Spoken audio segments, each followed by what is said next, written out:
Boa noite, irmãos. Graça e paz da parte do Senhor Jesus seja com todos. Mais uma vez, a bênção poder estar com os irmãos, imenso privilégio de cultuarmos ao nosso Deus nesse dia do Senhor. Começamos o dia adorando ao Senhor, bendizendo o seu nome, prostrados diante de sua palavra, como povo de Deus, como deve ser e é, o povo do Senhor em toda a terra, do nascer do sol ao ocaso. Nós adoramos ao Senhor no dia que é o dia do Senhor e alimentamos-nos assim para toda a semana. Há algo muito interessante. Os judeus no Antigo Testamento, eles encerravam a semana no dia do Senhor. Eles esperavam aquele que viria. Nós iniciamos a semana no dia do Senhor, pois o Senhor já veio. Ele cumpriu a promessa que havia sido feita aos nossos pais no Antigo Testamento. Os judeus, aguardavam o fim. Nós já vivemos a partir das promessas que foram cumpridas completamente na pessoa bendita do Senhor Jesus. E a vida, portanto, parte dele, e de domingo a domingo, do dia do Senhor ao dia do Senhor, nós aguardamos o grande e terrível dia do Senhor, quando os céus se rasgarão, e quando todo olho verá, e todo joelho se dobrará, e diante de quem toda língua confessará, Jesus Cristo é o Senhor, louvado seja Ele. Abra a sua Bíblia na carta aos Hebreus, no capítulo 11, e nós leremos do verso 8º ao verso 10º dessa carta. Carta aos Hebreus, capítulo 11, do verso 8º ao verso 10º. Ficamos em pé para a leitura da palavra do Senhor. Hebreus 11, do verso 8º ao verso 10º, assim nos diz as Sagradas Escrituras. Pela fé, Abraão, quando chamado, obedeceu, a fim de ir para um lugar que devia receber como herança, e partiu sem saber aonde ia.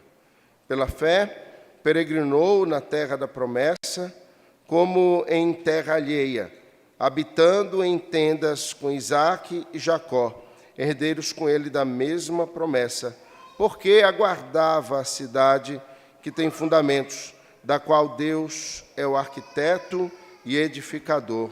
Vamos orar mais uma vez. Louvamos ao teu nome, Senhor.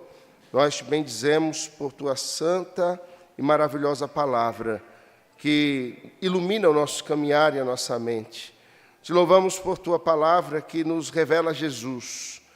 É pela tua palavra que vivemos, é por ela que nos dirigimos, ela é a nossa única regra de fé e de prática, e isso diz respeito àquilo que cremos, aos nossos pensamentos, àquilo que imaginamos, aos desejos do nosso coração, mas também a maneira como praticamos e vivemos a vida, a maneira como ordinariamente nos posicionamos dia a dia. Tudo se dá diante dos olhos do Senhor, e o Senhor, como Deus e Pai e justo juiz, vê todas as coisas para nos conceder, Senhor, a graça de vida, para nos dirigir no teu caminho, e te louvamos porque o Senhor tem nos mantido em tua presença, e se não fora a tua boa mão, Senhor, se não fosse a ação do teu Espírito a nos guiar, se não fosse a tua palavra que nos exorta, Senhor, entregues a nós mesmos, nós estaríamos perdidos. Mas porque o Senhor tem intervido em nossas vidas, o Senhor tem dirigido os nossos passos, o Senhor muitas vezes tem frustrado os nossos planos, nós te louvamos. O Senhor, portanto, tem nos conduzido a bom termo, e olhando para a história, Senhor da redenção, te damos graças, pois vemos a maneira graciosa, misericordiosa, maravilhosa, como o Senhor operou na vida dos teus servos, vocacionando-os e guiando-os até o fim que o Senhor desejava, o fim em que certamente o teu nome seria glorificado, mas também em que os teus servos teriam pleno contentamento diante do Senhor. Te louvamos por isso. Há delícias na tua presença. Não há outro lugar melhor do que estarmos diante de ti e de ouvirmos a tua voz. Portanto, a nossa oração é: fala ao nosso coração. que a tua voz seja ouvida por nós, que nós sejamos conduzidos por ela como ovelhas que reconhecem a voz do seu pastor e são conduzidas pelo único pastor que habita nos céus e que tem os pés na terra e que conduz o teu povo a benesses e a bênçãos eternas. Nós te louvamos e suplicamos a tua bênção, em nome do Senhor Jesus. Amém. Tome assento, por favor, irmão. A carta aos Hebreus é uma carta maravilhosa. Ela funciona como uma conexão entre o Antigo e o Novo Testamento. Escrita, e você sabe disso, por um autor desconhecido, e pouco importa quem tenha sido aquele a tomar a pena na mão, a fim de registrar as palavras dessa carta, se foi Paulo, se foi Apolo, pouco importa quem tenha sido, ou pouco importa até mesmo quem tenha escrevido os demais livros das Escrituras, afinal de contas, eles foram meros instrumentos nas mãos do Senhor. O importante é sabermos que o Espírito Santo de Deus, Ele foi quem inspirou os homens, apenas servos do Senhor, com as suas mãos, em meio às suas experiências, em meio à vida que viveram e à condução do Senhor no seu tempo, a registrarem e escreverem o que escreveram. A carta aos Hebreus, escrita com a preocupação de que os judeus, os hebreus convertidos ao Senhor, que faziam parte agora de uma igreja judaica e gentílica, tivessem a compreensão, assim como não eles apenas, mas todos aqueles que viviam no pacto, na aliança que era apresentada a partir de Jesus, todos tivessem a compreensão de que Cristo era aquele que cumpria todas as promessas de Deus e que todos os atos, os fatos, os acontecimentos, as leis, ainda que cerimoniais, que tenham sido reveladas no Antigo Testamento, todas elas apontavam para um único Senhor, um bendito Senhor, um único Cordeiro, o Cordeiro de Deus que tira o pecado do mundo, o Senhor Jesus. Todo o Antigo Testamento, desde o estabelecimento da lei judaica, o Estado de Israel, ao sopé do Monte Sinai, com Moisés, recebendo a lei de Deus e apresentando-a ao povo, mas ainda antes disso, desde Gênesis 3, quando o Senhor cobre, reveste Adão e Eva de peles de animais para então dar proteção a eles, e isso perpassando por Abel, perpassando por Enoque, perpassando por Noé e por todos os servos de Deus no Antigo Testamento, e que fazem, por sinal, parte da galeria dos heróis da fé que está apresentada neste capítulo 11 aos Hebreus. Todos eles aguardavam o cumprimento da promessa de Deus apresentada em Gênesis 3,15, que da semente da mulher viria aquele que esmagaria a cabeça da serpente. Ele teria o calcanhar ferido, mas ele venceria aquela antiga serpente. Todos eles aguardavam a promessa que haveria de ser cumprida. O propósito do texto da carta aos Hebreus, portanto, é revelar aquele povo, um povo agora unido em torno da cruz, um povo formado por hebreus, mas também gentios que estavam sendo conduzidos à fé, a compreender que Cristo era esse que cumpria todas as coisas. Todos os sacrifícios feitos no tabernáculo, todos os sacrifícios feitos no templo, cada festa que fora experimentada pelo povo de Deus em Israel no Antigo Testamento, a serpente de ouro que foi erguida no deserto, para onde quem olhasse seria curado, todos os aspectos, a arca da aliança, a própria arca que Noé construiu, todas essas coisas apontavam para Jesus. Isaac era a representação daquele que seria salvo pelo Cordeiro que seria enviado por Deus e tomaria o lugar, tirando o pecado de todo mundo. Nós tínhamos, portanto, no Antigo Testamento, as sombras que apontavam completamente para o Senhor Jesus. Recentemente, dei um curso na Junta de Missões Nacionais para os seus obreiros, e o curso tratava de como pregar Cristo no Antigo Testamento. A grande questão, irmãos, é como não pregar Cristo no Antigo Testamento. da primeira página das Escrituras, do primeiro versículo, até o último versículo do Antigo Testamento, nós vemos Cristo sendo apresentado. Nós vemos Cristo sendo representado na vida de homens e de mulheres que aguardavam o seu Salvador. O texto de Hebreus aponta a grandeza desse Senhor, que é o Cordeiro de Deus que tira o pecado do mundo. E no texto da galeria dos heróis da fé, no qual o texto que lemos hoje está inserido nesses 3 versos, nós vemos pessoas, homens, mulheres, servos de Deus, que foram alvo de uma graça toda especial, sendo vocacionados a uma nova vida, sendo vocacionados a cumprirem a vontade de Deus, sendo vocacionados a caminhar neste mundo, tendo como o que os guiaria a voz do Senhor e a fé. E Abraão, aquele de quem lemos hoje, no verso 8º, 9º e 10º dessa carta, é considerado para nós o pai da fé. Ainda que não sejamos judeus, e talvez muitos aqui de nós tenham os seus pés no passado em judeus sefarditas, mas ainda que não os tenhamos, todos nós somos filhos dessa fé que vocacionou Abraão, uma fé que conduziu-o para fora do lugar em que ele vivia, tirou-o do projeto de vida que ele havia estabelecido, arrancou-o da idolatria praticada na cidade em que ele vivia, para experimentar uma nova vida, uma nova caminhada, uma aventura completamente diferente. Imagino que John Bunyan, quando escreveu o livro O Peregrino, ou mesmo A Peregrina, ou mesmo Jornada para o Inferno, é uma trilogia daquele pastor extraordinário na Inglaterra.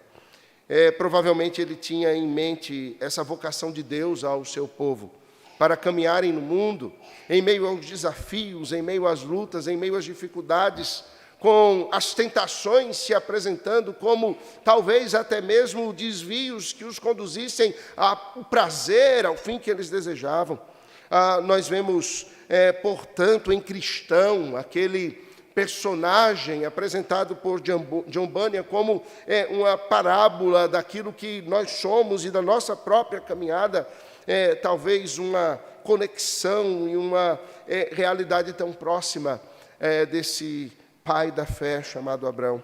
Mas não apenas dele. Os servos de Deus, em todos os tempos, são chamados à mesma experiência de fé.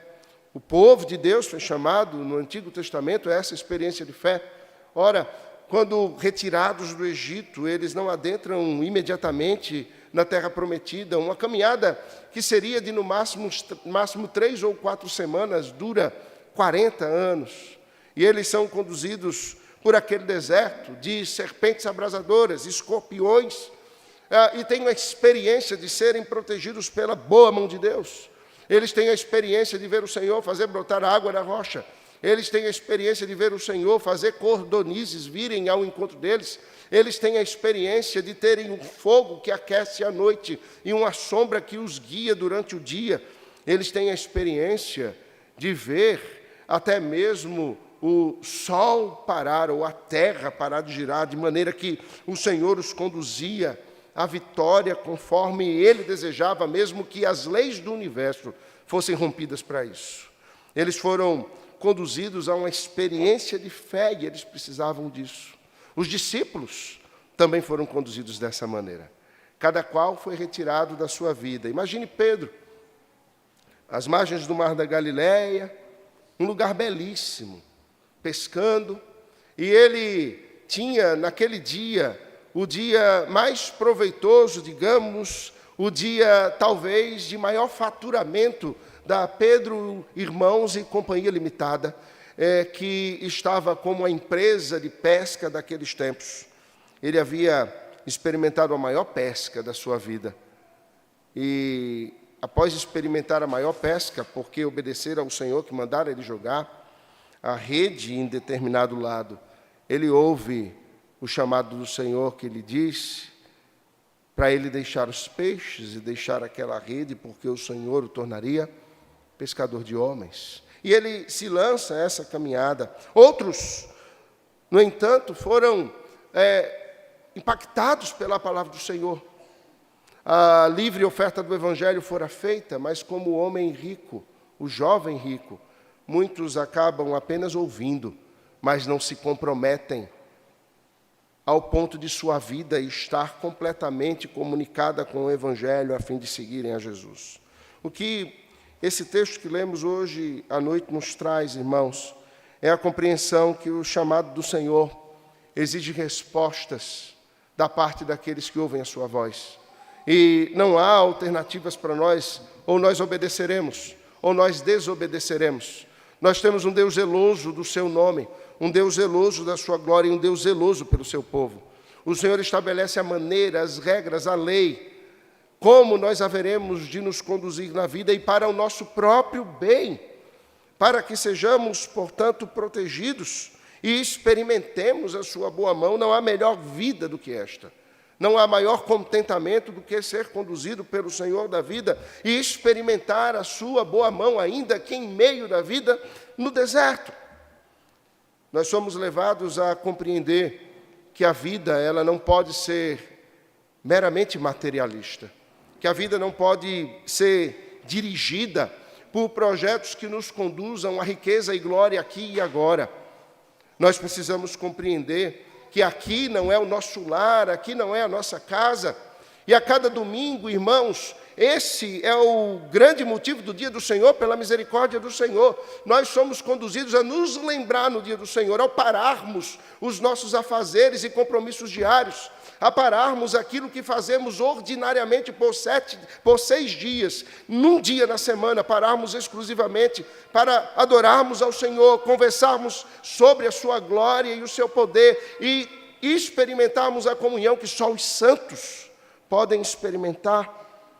Abraão foi, portanto, conduzido a tudo isso. O texto nos diz que pela fé, uma fé que só Deus pode conceder, uma fé que só o Senhor pode dar, Abraão foi chamado. Ele ouviu a voz de Deus, e essa voz era diferente de todas as outras. Tenho 2 questões que batem na minha mente, nas quais vez por outra me vejo matutando por elas. Como o Senhor falava com Adão e Eva? O texto sagrado diz que no final do dia, o Senhor descia no Éden e falava com os seus servos. Isso demonstrava o quanto Adão e Eva careciam da voz de Deus, o quanto eles precisavam ouvir o Senhor. Isso demonstrava que Adão e Eva, eles não teriam como se conduzir pelos seus próprios pés. Ainda que perfeitos, eles não tinham todo o saber. Eles precisavam da revelação de Deus, que o Senhor os dissesse e os conduzisse à forma que Ele desejava que eles vivessem naquele jardim, para a glória do Senhor mesmo e para o bem deles. O Senhor lhes orienta, e nós conhecemos bem a orientação do Senhor, ou o resumo dela, quando o Senhor diz que eles podem comer de tudo, menos de algo que o Senhor lhes havia proibido, o fruto da árvore do conhecimento do bem e do mal. Mas como o Senhor falava com Adão e Eva? Seria num vento? Seria numa forma angelical? Seria como com Moisés numa sarça ardente? Não faço a mínima ideia, não sei. Espero ter a oportunidade de, andando pelas ruas da Nova Jerusalém, numa tarde, me assentar embaixo da árvore da vida e bater um papo com Adão. Vem cá, Adão. E a gente pode chamá-lo, talvez, ali, meu irmão Adão, que outrora foi painho. Me diz aqui, como era esse negócio? E ele vai poder explicar. Mas eu também vou perguntar aí, cara, como é que tu comeu daquele fruto e gerou toda aquela confusão pela qual nós passamos? Eu só não te mato, porque não tem como morrer agora. Estaremos na vida eterna. Mas também fico imaginando, como Deus falou com Abraão? Não faço a mínima ideia. Foi uma voz enquanto ele estava no topo de um algarite, olhando as estrelas. Não sei. Foi quando ele estava cuidando dos seus negócios? Não faço a mínima ideia. Ou quando ele, então, estava escrevendo com a sua letra cuneiforme nas tabuinhas de barro que eram próprias da Mesopotâmia. Faço também a mínima ideia. Ou quando ele fazia cálculos baseados no número 60. Também não faço a mínima ideia. Falo 60 porque a matemática da Mesopotâmia não era decimal, era sexagesimal. Era baseado no 60 e não no número 10. Não faço a mínima ideia. O que eu posso certamente ter certeza é que aquela voz que ele ouviu era inconfundível. Não era a voz do pai dele, não era a voz de um amigo, não era a voz de um falso Deus, não era a voz de uma autoridade humana, não era a voz de um sócio. Era uma voz inconfundível. E ele soube que aquela era uma voz diferente, era a voz do Senhor. Irmãos, uma primeira coisa que eu quero pensar com você é que o chamado do Senhor é inconfundível. Não é nada semelhante à voz do Senhor. E se eu e você não apreciamos essa voz, se nós não conseguimos distingui-la, é porque há algo diferente que ainda não foi realizado no nosso coração, nos nossos sentidos. É porque talvez não tenhamos sido afetados como deveríamos pela palavra de Deus, pelo seu santo evangelho. Via um vídeo outro dia de um teste, algumas pessoas se aproximavam de uma cerca e havia um grupo de ovelhas longe. E o desafio era aqueles turistas fazerem as ovelhas virem. E eles gritavam, eles chamavam, e as ovelhas não viam. As ovelhas não vinham de jeito nenhum. E de repente o pastor daquelas ovelhas, ele grita alto. Todas elas, a uma só, vêm até o lugar em que aquele pastor está. As ovelhas, que são ovelhas contadas e estabelecidas pelo Senhor desde antes da fundação do mundo, porque Ele as elegeu assim. Elas ouvem a sua voz. Elas não confundem a sua voz com nenhuma outra. E elas seguem a voz do seu pastor. Irmãos, estamos no mundo de muitas vozes. As vozes que primeiro querem nos confundir são as vozes do nosso próprio coração. Vozes que querem dizer que nós podemos, que nós devemos, que nós temos o direito. Me lembro de uma irmã, inclusive, há alguns anos, muitos anos atrás, mais de uma década, ela queria se divorciar do seu marido, mas ela não tinha motivos para divorciar. Só havia 2 motivos, e só há 2 motivos bíblicos para o divórcio. O adultério ou o abandono. É claro que adultério e abandono têm um sentido muito mais amplo do que possa parecer. E se você quiser conhecer melhor isso, você pode conversar com o pastor Jonatas, e ele vai fazer um estudo da confissão de fé e vai apresentar isso para você. É muito mais amplo do que 2 palavras podem parecer. Mas, de fato, ela não se enquadrava em nenhum dos aspectos. Eu disse a ela: irmã, a senhora não tem motivos bíblicos para o divórcio. De sorte que será meramente pela dureza do seu coração, e isso incorrerá em pecado. E a irmã sofrerá as consequências da sua decisão contra as Escrituras. E ela disse: pastor, mas então eu não posso, eu estou refém desse casamento. Pastor, eu tenho o direito de ser feliz. Eu disse: irmã, não tem. Não há felicidade em nenhum outro lugar que não seja a obediência ao Senhor. A irmã pode experimentar a obediência ao Senhor e nela o contentamento e a alegria que só Cristo pode dar. Dobre seus joelhos e, se falta humor pelo seu marido, o Senhor há de dar ao seu coração. E ela insistia: mas pastor, eu tenho direito de ser feliz. E eu perdi lá para as tantas meio que a paciência. Eu disse: minha irmã, a senhora tem o direito de ir para o inferno. Na realidade, irmãos, esse é o direito que eu tenho para mim mesmo. Se deixado entregue ao meu próprio caminhar, e for tratar com o Senhor em termos de justiça,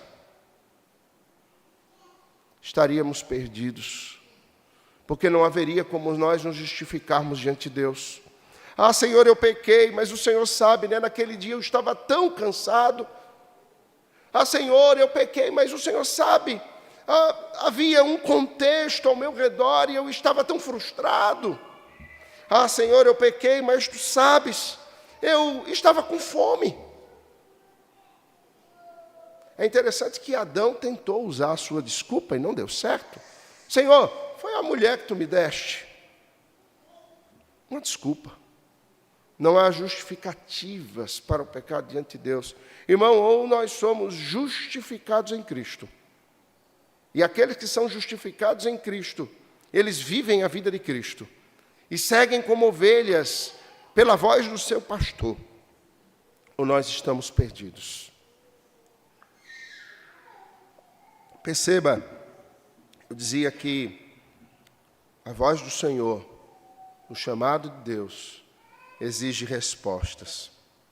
E a resposta que o servo do Senhor dá ao ouvir a sua voz é obedecer. E o texto diz isso. Observe os termos apresentados nesses poucos versos, 3 versos que lemos. Os verbos, eles demonstram as ações de Abraão. Ele obedeceu no verso 8º. No verso 9º, houve uma ação que se seguiu à obediência. Ele peregrinou. Em peregrinando, ele habitou em tendas. Em peregrinando e habitando em tendas, ele aguardou aquilo que Deus haveria de revelar-lhe. Abraão, ele é conduzido, irmãos, a uma caminhada que não era fácil. Mas ele, em ouvindo a voz do Senhor, sai da tua terra e da casa da tua parentela e vai para uma terra estranha que eu te mostrarei. Ele não sabia a direção, ele não sabia para onde ir. Ele não sabia qual seria o rumo que o Senhor lhe daria. E ele sai. Talvez você diga assim, mas ele não vivia como eu vivo para sair. Irmãos, Abraão vivia na metrópole da sua época. Ur dos Caldeus era uma metrópole.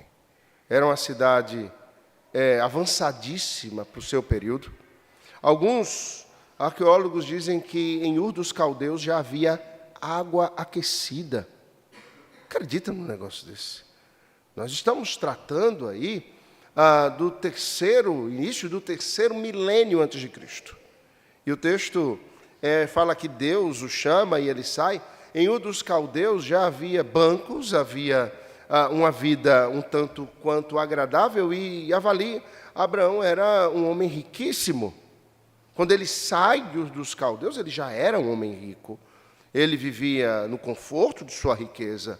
Ele provavelmente habitava em casas muito bem apaineladas, como o texto de Ageu apresenta serem as casas dos judeus naquele 7º século antes de Cristo. Nós vemos Abraão e talvez nós não tenhamos a compreensão do que significava isso. O chamado do Senhor, irmãos, e a obediência que se segue a esse chamado exige que nós deixemos, que nós nos despojemos, como vimos hoje de manhã, de coisas que são agradáveis, de confortos que nos são dados, de caminhos que nós traçamos para nós e que, de alguma maneira, chegamos a conquistar aquilo que almejávamos. Mas o Senhor diz, não é só isso que eu tenho. Eu tenho um outro rumo, uma outra caminhada e uma outra esperança para você. O texto diz que Abraão obedeceu, e ele obedeceu com um propósito. Ele obedeceu com o propósito de ir para um lugar que o Senhor lhe daria por herança. Ainda que ele não soubesse para onde ele ia, ele sabia que esse lugar era muito melhor do que o lugar em que ele vivia, e que o Senhor haveria de conduzi-lo a este lugar, e bastava-lhe obedecer. Irmãos, isso realmente é um ato de fé. Como nós sofremos por não termos tamanha fé, eu também não imagino que a obediência de Abraão se deu do dia para a noite. Provavelmente ele conversou com Sara, e Sara disse, homem, mas está tão bom aqui, em Currais Novos, uma cidade tão gostosa, de noite tem um calorzinho, de dia tem um calorzinho, de noite faz um frio, e a gente tem a serra aqui do lado. Currais Novos está, perto de João Pessoa, perto de Natal. Isso é o que mais pode se parecer com o paraíso na terra. Para que sair de Currais Novos? Eu me imagino Sara na sua casa confortável. Mas o chamado do Senhor exigia que ele deixasse tudo para trás, que ele simplesmente saísse e partisse aguardando no Senhor o que Ele haveria de lhe conceder. Irmãos, um primeiro aspecto nesse ponto que quero pensar com você é que a obediência exige algo mais de nós. O chamado que exige obediência exige algo mais de nós do que simplesmente dizermos que cremos. Porque até o diabo crê. Sabe, eu costumo pregar o Evangelho quando encontro com as pessoas. E a pergunta que eu faço inicial na pregação do Evangelho a elas é: você conhece a Jesus Cristo? E não tem ninguém que me responda diferente de: sim, eu conheço Jesus Cristo. Todos conhecem. E eu pergunto assim: mas quem Ele é? E aí a coisa fica diferente.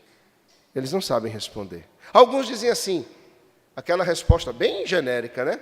Ele é tudo para mim. Tudo o quê, meu filho?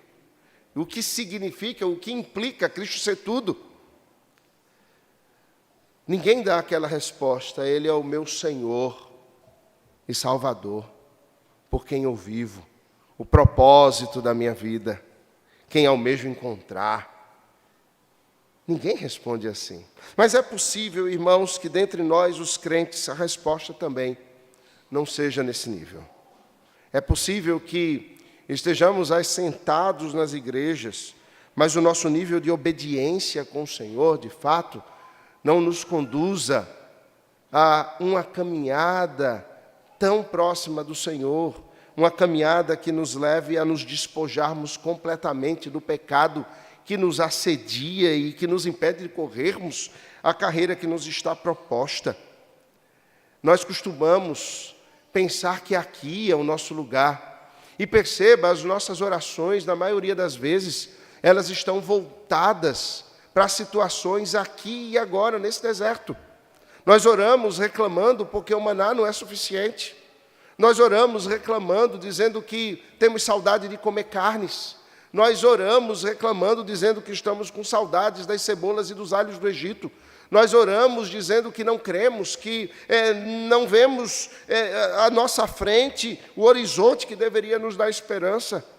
Falta-nos fé e por isso a obediência não é total. Mas, irmãos, o Senhor tem, no tempo que urge, exigido do seu povo uma obediência muito mais profunda do que simplesmente ter uma Bíblia em casa, ler uma vez na semana algum texto bíblico, e, puxa vida, vou considerar muito crente os que o fazem, simplesmente vir à igreja no domingo e louvar, e cantar, e alegrar-se, e festejar, e em meio a isso há daqueles que inclusive buscam vir à casa do Senhor, mas não para adorá-lo, mas para serem satisfeitos, e normalmente a gente costuma perguntar, né? E aí, o culto foi bom hoje?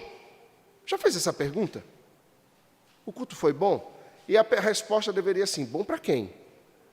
Porque eu não tenho que achar o culto bom ou o culto ruim. Eu não tenho que me agradar do culto. Afinal de contas, o culto tem um único alvo e uma única pessoa que deve se agradar dele. E esse é o Senhor Deus. E esse é o Senhor Deus. E ainda que o culto ele seja perfeito na forma, na estrutura, na liturgia que nós venhamos a fazer, se ele não for de corações completamente quebrantados e obedientes à sua voz, ele não será agradável ao Senhor.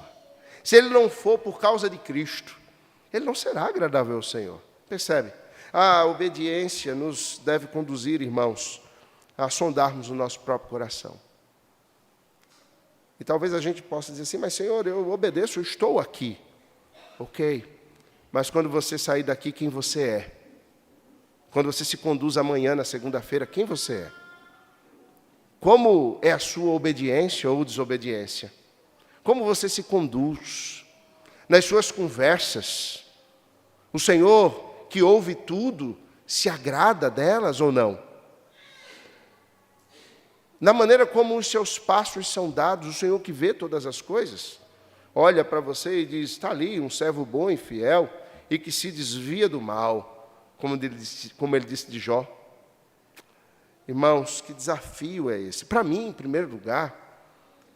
E talvez alguém diga assim: mas os pastores, eles estão ali, no outro patamar, estamos não, irmãos. Nós todos somos feitos do mesmo pó. e carecemos da mesma misericórdia e graça conjuntamente. E a igreja só tem um único pastor, que é o Supremo Pastor, que é o Senhor Jesus. Nós aqui somos auxiliares, somos servos inúteis, que carecem da mesma graça para obedecermos e para irmos, partirmos para esse lugar que o Senhor tem a nos dar por herança. Abraão, por causa da sua obediência, então, ele peregrina. E aqui há algo extraordinário, veja, o texto diz assim: pela fé peregrinou na terra da promessa, como em terra alheia, habitando em tendas com Isaque e Jacó, herdeiros com ele da mesma promessa. Abraão chegou em Canaã. Aquela era a terra que o Senhor haveria de dar a ele e à sua descendência. Ele passou anos naquela terra e continuou habitando em tendas. Ele não construiu uma cidade, ele não construiu casas semelhantes àquela que ele tinha em Ur dos Caldeus, não. Ele continuou habitando em tendas e peregrinando naquela terra.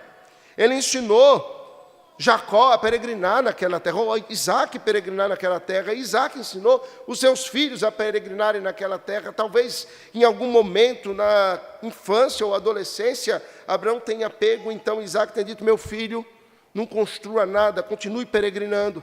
E provavelmente Isaque chama Esaú e Jacó e diz em algum momento: meus filhos, continuem peregrinando aqui. É interessante que em Jerusalém, especialmente, onde há muitos judeus ortodoxos e onde os ritos e as festas são costumeiramente muito bem obedecidas, chega o período da festa dos tabernáculos.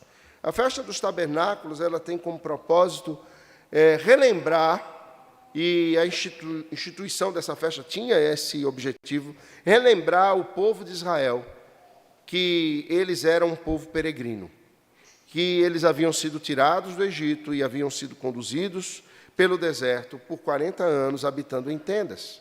E ainda que eles viessem a habitar em cidades, em casas construídas com pedras e tijolos, eles deveriam se lembrar que eles eram conduzidos como peregrinos. Portanto, ainda hoje, quando a festa dos tabernáculos chega, e ela dura uma semana, os judeus ortodoxos, eles saem dos seus apartamentos. Todos eles moram em apartamentos que são dados pelo governo. São apartamentos muito simples. Eles descem desses apartamentos, eles puxam uma gambiarra e eles montam uma tenda no meio da rua. E eles passam uma semana dentro daquela tenda, o dia inteiro.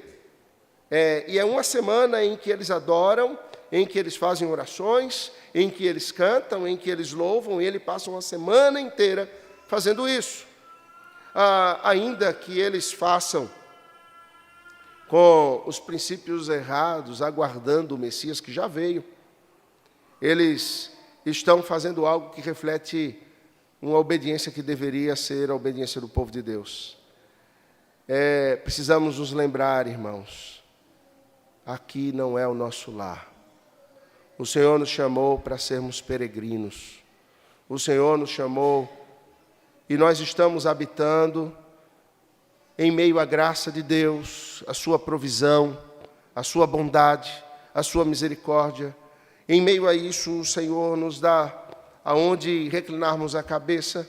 Temos lares confortáveis, deitamos em nossas camas e dormimos em paz. Nós temos condições de estruturarmos a nossa casa, de alguns até contratarem os arquitetos para deixarem a mais bonita, e os arquitetos fazem aquelas mágicas que só eles têm capacidade de fazer, e algo pequeno de repente fica grande, sem quebrar nenhuma parede. E eles vão mexendo e a gente começa a se acostumar e gostar, e achar aonde a gente vive muito bom, obrigado. E sabe de uma coisa, a gente se esquece que aqui não é a nossa casa, e daqui a pouco nós não esperamos, não almejamos, não desejamos que Cristo volte mais.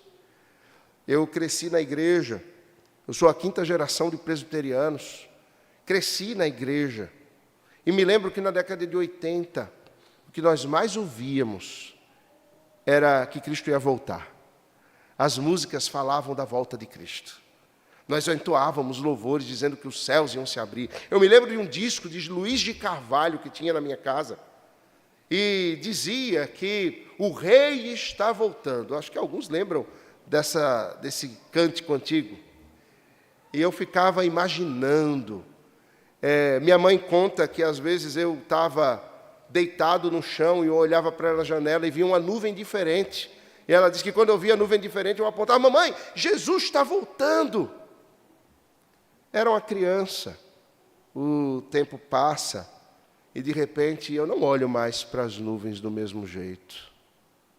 E não espero com a mesma ansiedade a volta de Cristo como eu esperava quando eu era criança. Irmãos, nós precisamos voltar a esse desejo. Estarmos numa terra em que somos abençoados, sim, mas peregrinando nela, porque ela ainda não é o lugar que o Senhor determinou para nós. Habitarmos em tendas, entendendo que nós não podemos estabelecer raízes profundas aqui. Não podemos. Um dos grandes aspectos do ministério pastoral é esse, e isso é muito difícil para nós. Nós não podemos estabelecer raízes muito profundas, porque nós não sabemos para onde o Senhor nos levará. Sabe, o desejo do pastor Jonatas é ele ser enterrado num túmulo aqui na frente do púlpito. O meu desejo é ser enterrado lá na igreja de Boa Viagem, como o Dr. Butler está enterrado lá em Canhotinho, do lado da igreja. Mas, conquanto desejemos, é o Senhor que nos conduz. E, de repente, a mão de Deus se move, a coluna de fogo anda, e nós temos que desmontar tudo. E temos que seguir a mão do Senhor. Conquanto as nossas orações sejam para o Senhor nos manter, as raízes não estão fincadas no lugar. As raízes precisam estar fincadas no desejo do Senhor, na vontade dEle. E nós precisamos obedecê-la. Mas isso não é uma característica exclusiva de pastores. Meu irmão, minha irmã, você precisa reconhecer que todo conforto, que tudo que você tem é completamente passageiro. Tudo isso virará pó. Tudo isso se desfará. Sugiro a leitura do livro de Eclesiastes. Que livro maravilhoso. A conclusão do livro está lá no capítulo 11 e 12, tratando do poema da juventude e do poema da velhice. O poema da juventude diz assim: jovem, goza a vida. Se alegre com as bênçãos do Senhor. Mas o capítulo 12 adentra dizendo assim: porque vai chegar um dia, e ele nos compara a uma grande casa, em que as janelas não estarão ficando mais abertas, em que as colunas da casa, elas rangerão. E ele começa a falar de um grande palácio que começa a ruir. Esses somos nós. E o tema repetido tanto em Eclesiastes é vaidade da vida, que significa, em trocadilhos, vapor, que passa rápido e que não pode ser mantido. Toda vez que vejo, então, a xícara quente com a fumaça subindo, eu penso na minha vida. Fica frio rapidinho. Por mais que queiramos segurar, a juventude não vai permanecer. Por mais que queiramos nos manter plenos, a força vai minguar. Os cabelos vão rarear, para outros vão cair. E nos restará a fé no final das contas. Não caminhe julgando que você já chegou na terra da promessa, você não chegou. Abraão chegou na terra da promessa, mas ele disse assim: não, eu vou habitar em tendas porque essa terra da promessa para mim é uma terra alheia. E o verso 10 diz por quê? Porque ele aguardava a cidade que tem fundamentos, da qual Deus é o arquiteto e edificador. Alguns anos atrás, um casal da nossa igreja me procurou. A filha deles, que estava no ventre, havia sido diagnosticada com a síndrome de Edwards. Essa síndrome ele afeta mais meninas no ventre. Ela causa má formação. Normalmente, há má formação no palato. Alguns nascem muito deformados. E, normalmente, as crianças, as meninas que nascem com a síndrome de Edwards, elas vivem, ou elas morrem a um aborto espontâneo, ou até a necessidade de, dependendo do tempo de gestação, se fazer uma cirurgia para a retirada do bebê, ou ela vive poucas horas após o nascimento. Aquele casal havia ido ao médico, o médico diagnosticou e propôs o aborto. Eles foram a outro médico e o médico propôs o aborto também. E eles foram ao terceiro e o terceiro médico também propôs o aborto. E eles me procuraram. Aquele era o chamado aborto terapêutico.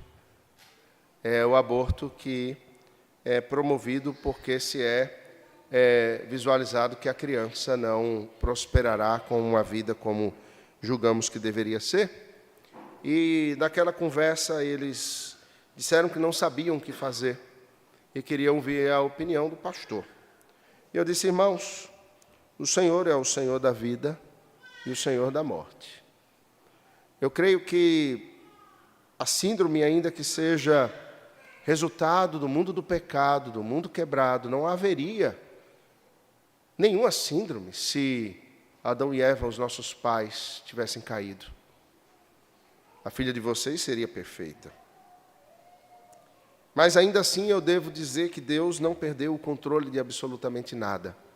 E vocês têm a opção de tomar nas mãos o que farão e decidir, ou simplesmente se lançar em fé aos pés do Senhor e viver um dia de cada vez. E eles conversavam comigo e eu dizia, nós perdemos o nosso primeiro filho também. Foi duro, foi triste, nós choramos. Eu me lembro como se fosse ontem. A notícia, eu havia ido a uma outra cidade, visitar um espaço para fazermos um acampamento. Paulo havia ido a ultrassom, era o nosso primeiro filho. E, miseravelmente, eu deixei ela ir sozinha para aquela ultrassom. Me arrependo amargamente até hoje. E recebo o telefonema dela, quando voltava, dizendo que nós havíamos perdido o bebê. Ela precisaria se internar, precisaria passar pelo processo de curetagem, e seria todo um trabalho doloroso. E nós choramos, nos abraçamos, mas depois vem a esperança. E eu dizia a esse casal, era uma menina, e eu disse, essa filha já é filha de vocês. Ela já é irmã em Cristo. Não há por que vocês duvidarem de que essa criança que está no ventre não seja uma eleita do Senhor.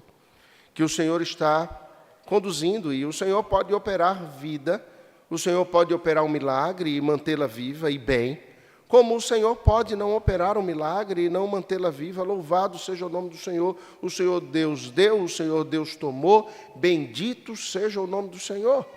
Mas se lancem nas mãos do Senhor e confiem. Eu acho que a esperança de vocês deve ser a esperança que eu também tenho. E eu disse a elas, amem essa criança, essa menina, essa filha de vocês até o fim. Enquanto o Senhor mantiver com vida, amem ela. Porque vai chegar um dia, no novo céu e na nova terra, que nós entraremos pelas portas da Nova Jerusalém. Eu imagino que alguém vai bater no meu ombro e será assim com você também. E essa pessoa que eu nunca vi na minha vida vai olhar para mim e vai dizer, ei, irmão, tudo bem? E eu vou dizer, ei, eu nunca te vi. E ele vai dizer, eu sou aquele filho que não nasceu, mas que foi amado até o fim. O Senhor me tomou, e eu sei que vocês choraram e lamentaram, mas o Senhor fez o que era melhor para mim. E Ele me conduziu a um local maravilhoso, e eu pude experimentar a graça e a bondade dEle aqui. E a gente vai poder conversar. Eu vou poder bater um papo com esse filho sobre as lutas que eu e a mãe dele, agora só irmãos em Cristo, e os seus irmãos tivemos na vida. Como foi, como deixou de ser. E ele vai me contar o tempo que ficou na eternidade, um tempo que sequer é contado. E ele vai dizer, olha, a presença de Deus foi tão melhor do que estar com vocês. E a gente vai andar pelas ruas da Nova Jerusalém e vamos chegar lá no Central Park de Manhattan, em Jerusalém. E a gente vai sentar embaixo da árvore da vida e vamos passar um bom tempo batendo um papo. E eu dizia a eles, eu imagino que vocês vão entrar na mesma hora, no mesmo momento que eu, por aquela mesma cidade, talvez pelo mesmo portão ou por um dos outros portões de Jerusalém.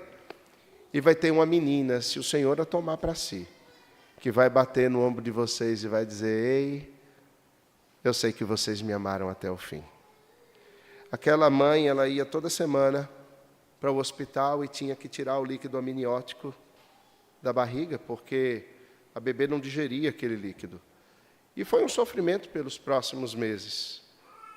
Chegou o dia do parto, o bebê foi sustentado pelos quase 9 meses de gestação. Ela nasceu com vida. Eles a tomaram nos braços com vida. E ela viveu cerca de 24 horas. Nas últimas horas daquelas 24, eles estavam com ela no colo, eles oraram com ela, e eles puderam dizer, até breve, até breve. Irmãos, essa é a nossa esperança. Nós estamos aqui, nós peregrinamos aqui, nós andamos aqui, mas toda a nossa esperança, foco, desejo, vontade, amor, está lá. Na cidade, a única cidade que tem fundamentos. Eu não sei no que você tem baseado a sua vida. Talvez você tenha muitos bens, você tenha uma vida confortável, talvez não. Você seja daqueles que vive apertadinho, contando no miaeiro, e tenha que juntar no porquinho e no final quebrar para poder, sabe, fazer um agradozinho. Pouco importa. Não é aqui que estão os nossos fundamentos. Não é nos bens que venhamos a ter ou não ter. Os nossos fundamentos estão em Cristo, irmãos. E cada canto da Nova Jerusalém vai nos lembrar Jesus. Eu tive a oportunidade de ir a Jerusalém e de caminhar por aquelas ruas. E é de fato impactante. Tudo lembra Cristo. Você anda numa cidade pensando, Ele passou por aqui. É você olhar do Monte das Oliveiras e dizer, Ele olhou a cidade desse mesmo foco que eu estou olhando agora.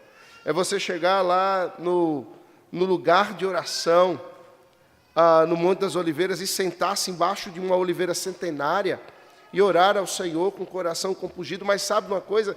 A Nova Jerusalém vai ser muito melhor, porque a gente não vai só lembrar de Jesus, nós vamos vê-lo. E Ele vai estar lá presente. E nós vamos desfrutar da sua presença. Que coisa gloriosa. Mas a maneira como você vive a vida aqui reflete aonde está o seu coração. Se o seu coração está posto nesse arquiteto e edificador, Deus, no que você aguarda, Abraão aguardava na cidade que tem fundamentos. Aonde está a tua esperança? No que você aguarda ter contentamento? Sem sombra de dúvidas, eu quero concluir dizendo, não há como eu e você termos contentamento em qualquer pessoa que não seja Cristo. Não há como eu e você termos contentamento em qualquer outro lugar que não seja a presença de Cristo. Não há como eu e você termos uma identidade firmada nem em nós mesmos, nem nos nossos pais, nem nos nossos filhos, nem nos nossos amigos, nem em qualquer indivíduo que não seja Cristo. Cristo nos define, Cristo nos conduz. Por Ele nós vivemos e por Ele nós haveremos de morrer também. Vamos orar ao Senhor. Senhor, aplica a Tua palavra ao nosso coração. Conduz-nos em fidelidade nesta vida. Não permite, Senhor, que os nossos olhos sejam enganados, os nossos ouvidos sejam conduzidos a ouvirem as vozes do nosso próprio coração ou as vozes do mundo também. Ó Deus, conduz-nos para que entendamos que o Senhor requer obediência de nossa parte, que não há como dizermos que somos os Teus servos se vivermos a nossa vida do jeito que desejamos e não do jeito que a Tua palavra aponta. Ajuda-nos a compreender que em obediência o Senhor nos chama a peregrinar aqui. E como peregrinos, juntos caminhamos, dirigidos por Tua boa mão, por Tua palavra, pela Tua lei, pelo Teu Evangelho. Ajuda-nos, Senhor, a ter os olhos focados no Senhor Jesus e a que a esperança do nosso coração esteja completamente posta naquele grande dia em que o Senhor há de se revelar diante de todos os homens. Senhor, conduz-nos para a glória do Senhor. Senhor, despoja-nos, ajuda-nos nesse aspecto, a despojarmos daquilo que tem nos impedido de caminhar como peregrinos aqui. E conduz-nos de fato, Senhor, à vida piedosa que o Senhor deseja, onde podemos experimentar a Tua boa mão e podemos ter esperança que nos conduz vitoriosamente à Tua presença. Louvamos ao Teu nome, em nome do Senhor Jesus. Amém.